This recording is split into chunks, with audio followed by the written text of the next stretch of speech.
So nandito tayo sa ito natin, sitawan.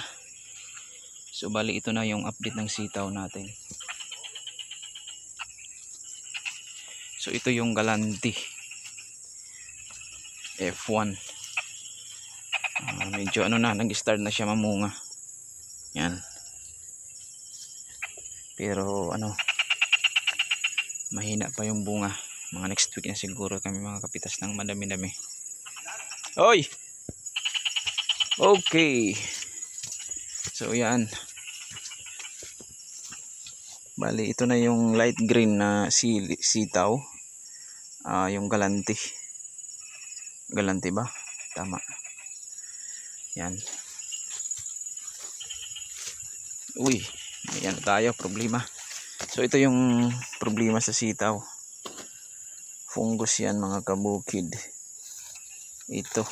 So dapat natin ito makontrol as soon as possible. So bukas, so kailangan natin tirahin yan ng fungicide. So para habang wala pa tayong harvest, hindi pa tayo mag-harvest. Kasi pag tagal, transfer yan sa ibang puno. So yan po yung problema ng mga ganyan. So pansin ko marami yung bumagsak na dahon. So kunting alaga pa. Yan. So mahina yung bunga. So bukas, ayan, marami na. So ngayon ko lang to na tingnan yun. May mga na. Oh. Start na yung mga ulods. Yan po yung problema sa sitaw. Pag sobra yung ulan, marami yung uod na umatake. Kailangan talaga mababantayan.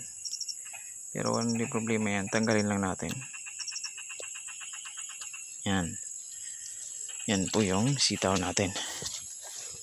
Marami may tama, pero okay lang yan. Hindi pa yan makaka sa ating sitaw. Bukas.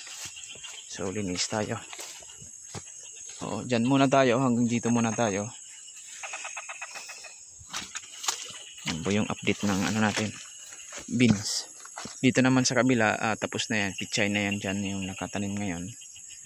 Bali dati dyan yung sitaw, ngayon dito na sa kabila. Yan.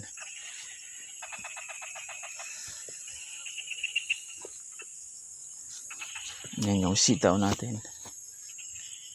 Okay. So saka ko na lang kayo update sa pichay natin pag na makikita na, kasi hindi pa nakikita yun. So lahat yan pichay, yung sa ilalim.